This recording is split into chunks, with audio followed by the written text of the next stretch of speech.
Coming up on the Sports Desk, I told you we'd have more and more playoff action as the entire city of Torrance moves through CIF brackets. Sure, some teams' seasons have ended, but there's still plenty of squads around town doing big things to reach for those championship banners. On the pitch, the Spartans practicing what they preach. Doesn't matter how much you win, always stay hungry. And over at Bishop Montgomery, with or without a CIF crown, the Knights have their sights set on the big kahuna for the 2013 season. All that coming up and more right here on the Sports Desk.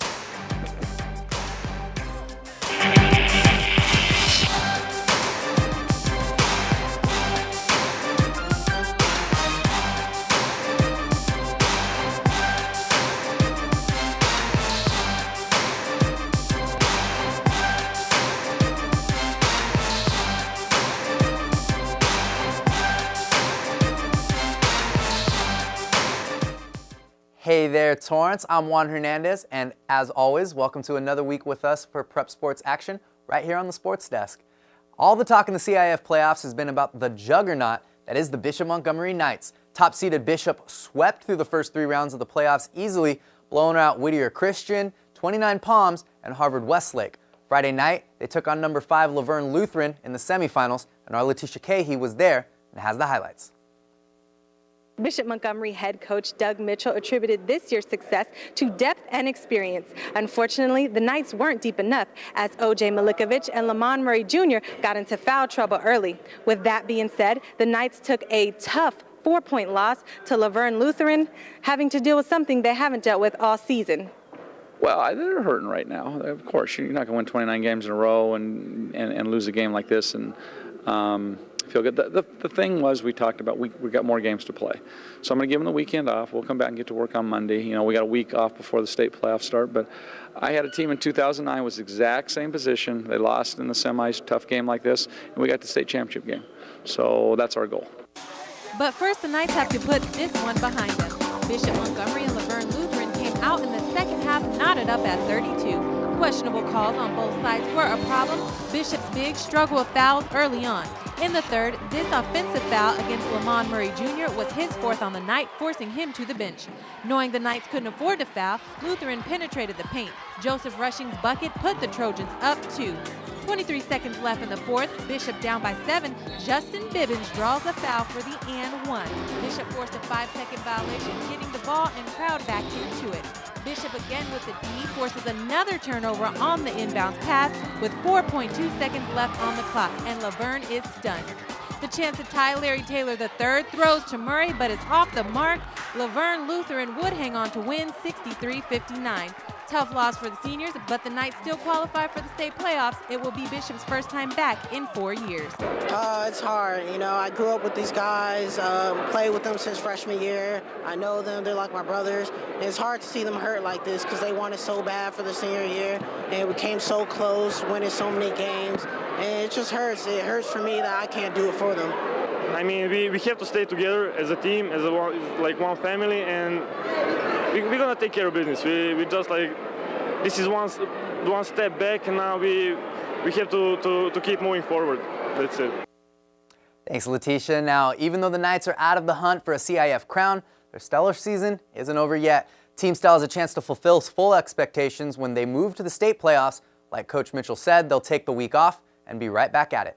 The boys weren't the only Bishop Montgomery team in action. The Lady Knights also took to the floor to take on second-seeded J. Sarah. Despite being undersized, the Bishop girls gave J. Sarah all they could handle in a hard-fought 61-58 defeat. The Knights kept it close all evening, never falling behind by more than 6 points. Forward Chelsea Leidy did her part as usual, scoring 17 points and grabbing 9 rebounds. Teammate Sophia Song poured in 16 points of her own, but ultimately it wouldn't be enough.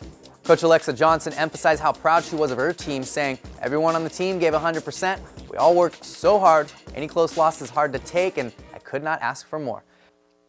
And taking a little break from the hardwood, we're going to jump into some golf action. Prestige, style, honor, and determination.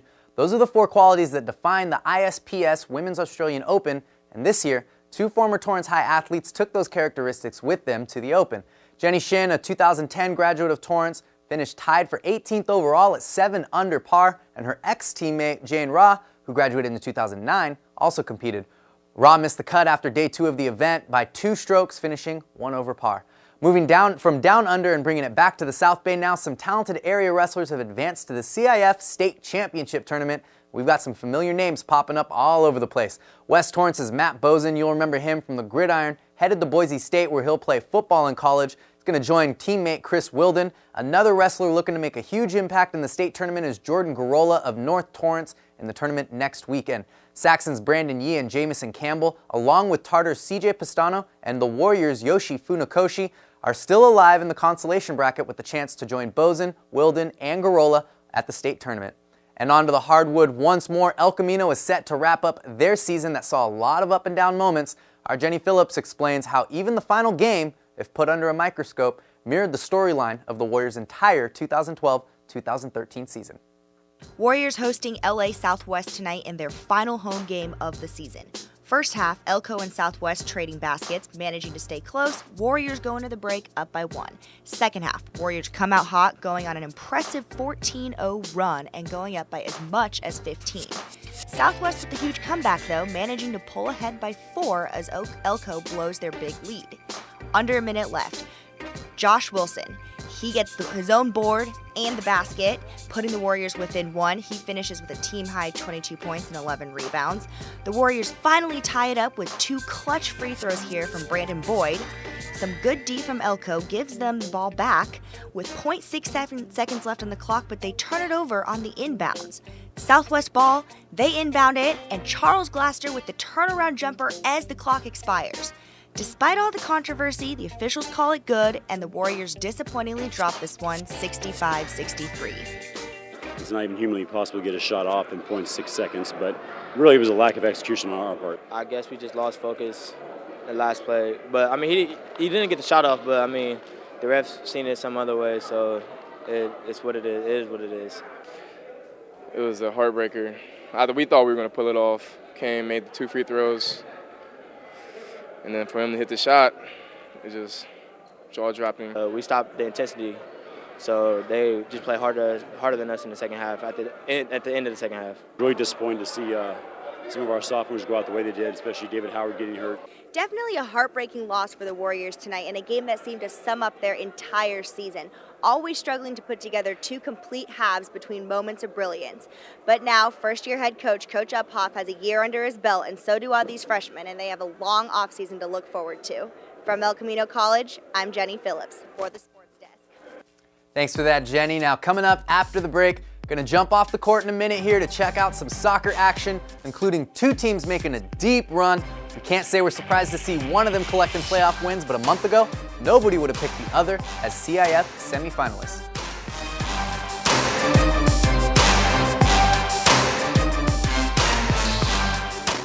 We are this close. We are this close.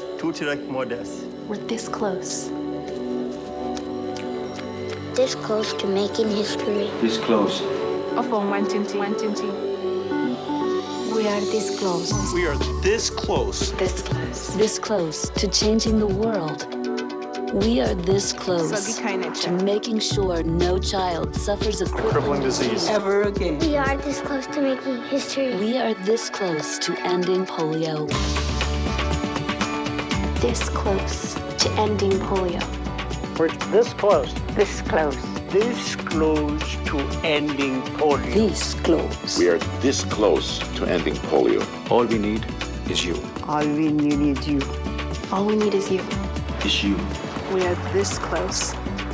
This close. If we don't act now, we may lose this chance forever. Help Rotary make history at endpolionow.org. If I ride, I will know the way the trees smell after the rain. I will grow a heart so strong that hospitals will take Tuesdays off. If I ride, road rage will turn into laughter, and oil tankers will haul chocolate milk. And I won't be a boy or a girl. I will just be a rider.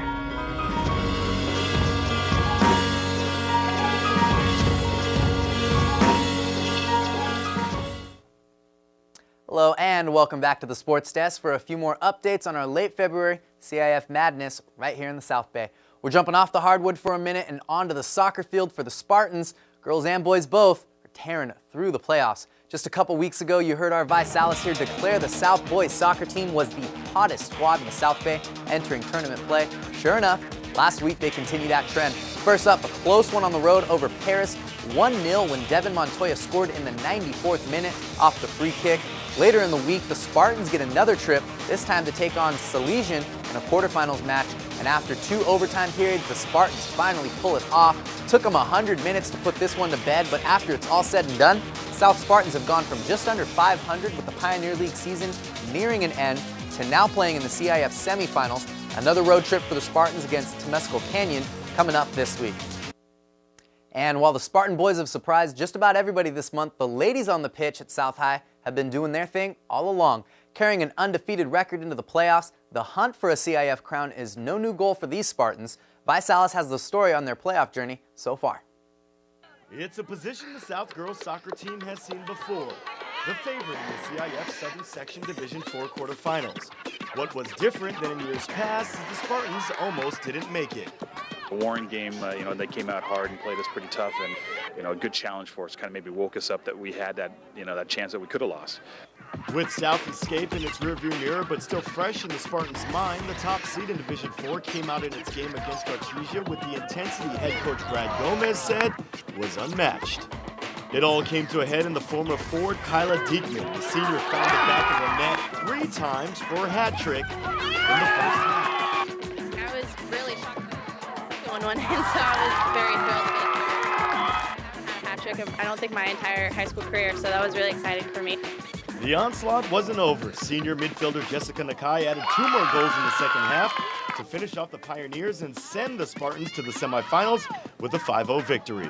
Last game, we didn't put away a lot of our chances. In this game, we had the mentality that anything in front of the goal, we have to be really hungry and just get to it. It was kind of impressive, I thought, considering it was quarterfinal game. Kyla had a couple great goals to start off the game and got the confidence on our side. We took a little wind out of their sails, and we kind of rode that momentum. And I told them, get those goals early, put them out of it, and take them out of the game, and they'll crumble. And I think that's kind of what happened. They didn't give up. They played hard the whole time, but I think teams like that, they were excited about being in the second round, making it to quarterfinals, and they were happy. But for us, it's nothing but the finals, or else we'll be disappointed.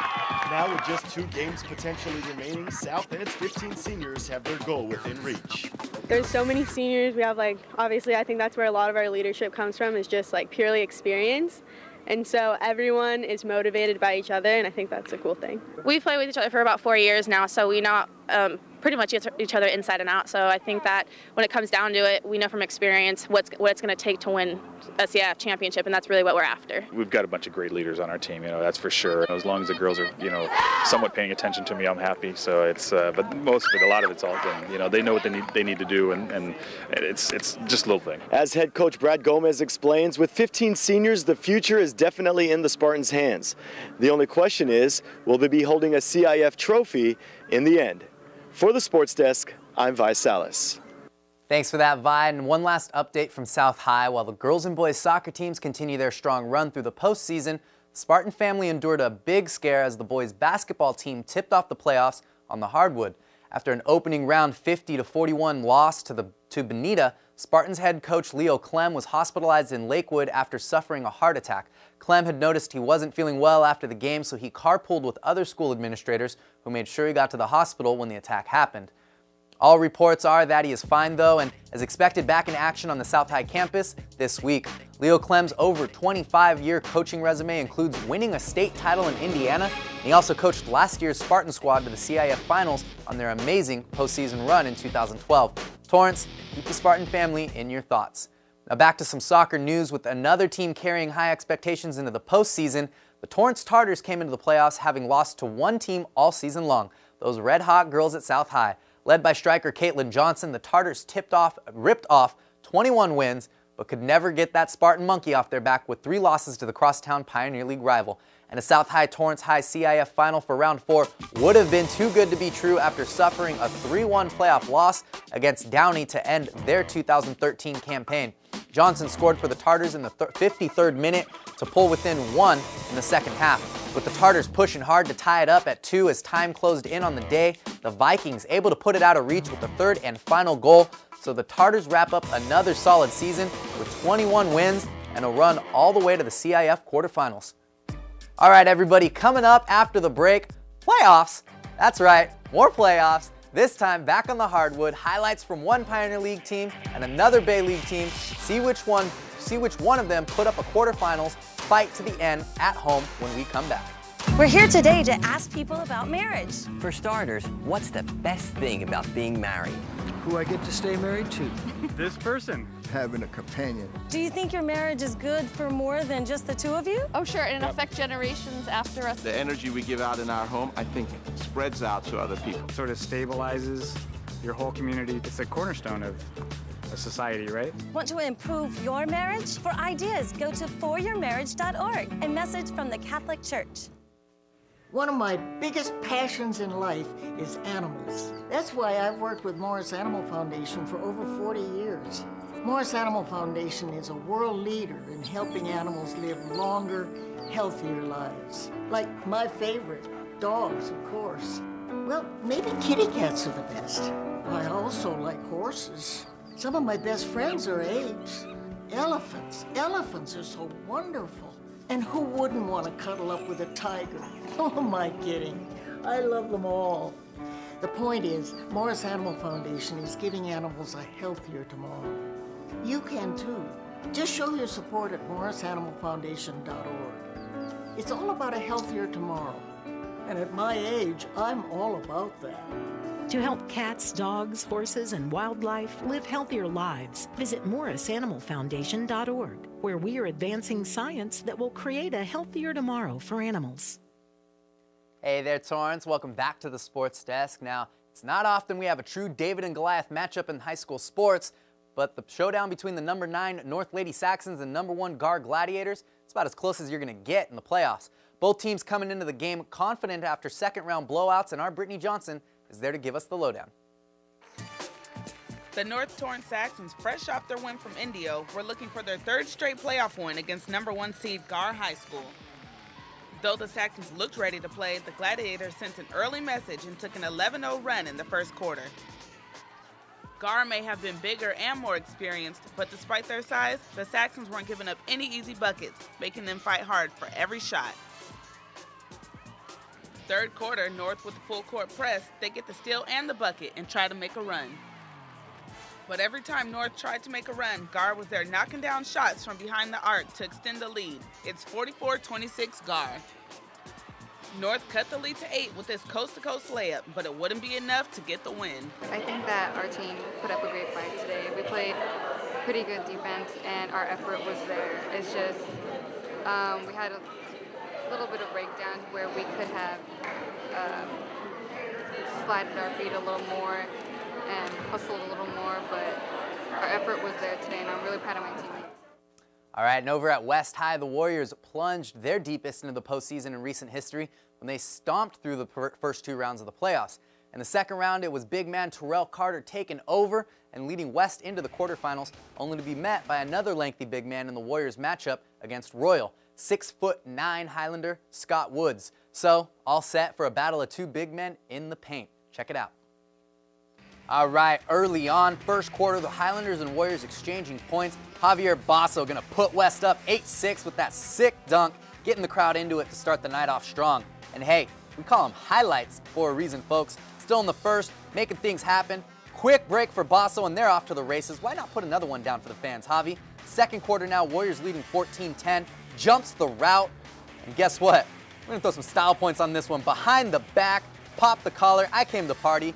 And right back on D. That's going to take us to halftime now, tied at 18. Second half now, Royal moving the ball around with quick passes all night long, looking for the open man. This time it's guard Max McCoy who drills the 3, puts the Highlanders up 27-26 for the first time since early in the game. Next possession for Royal again. And boom goes the dynamite. Goes real quick from 26-20 West to 30-26 in favor of Royal. Terrell Carter in foul trouble, and that would give the Warriors fits, with giant Scott Woods patrolling the paint. Coach Paul Nataki said after the game, dude was blocking everything. So with Carter back in the game in the fourth, the Warriors are able to hold their ground. The 6'8" junior would have the Warriors' first 14 points of the second half. Major problem though, West only put up 20 in the second half total. This one gives West the lead 32-31 in the fourth. Next possession, shot clock's winding down. Back in the corner, drills it, Royals take the lead right back. 2.5 minutes to go now in a one-possession game, and Carter gonna get tangled up with Woods, and he'd have to watch the rest of this one as the Warriors fall 42-38 in the quarterfinals. I was trying to explain to him that's the nature of the playoffs. You know, some days you have poor shooting nights, some days you don't, and in the end, there's only one team standing. So the fact that we've made it this far, like I said, I'm proud of them, and more than anything, I really appreciate the friendships that were created from this experience and this journey. Starting back, and some of the seniors gets me choked up a little bit, but I'm really proud of them. I think we leave a lot. You know, I've been with Coach Paul on this journey, 3 years on varsity with him, and each year, man, it just gets better and better and better. And I'm telling you, hey, y'all gotta watch out, because West High is gonna be something special in a couple years. So, disappointing end of the season, but as you can see, the Warriors know they've got a lot to look forward to in years to come. Coach Nataki pointing out that his 3 years at West High, the boys have gone from one and done to quarterfinalists this year. So, growth every season. They'll look to continue that trend next year with the return of half their varsity squad. The big boys, Terrell Carter and Javier Bosco, gonna be the ones leading the Warriors on what should be a solid 2014 squad. So now that we've got CIF playoffs slowly winding down, a couple teams still on the hunt for rings this week, and of course, a few athletes reaching for state titles in different sports. Guess what? Spring's right around the corner. Baseball, softball, boys volleyball, all around the South Bay in months to come. So what else is going on in Torrance? We can share with you. Send us your story ID and you might get a chance to watch it on the Sports Desk. Youth sports, prep sports, college, you name it, we want to hear all about it. You always have our phone number and that email address, thesportsdesk@torranceca.gov. All right, everybody, that's going to wrap it up for us this week. We will see you next week. Have a good one.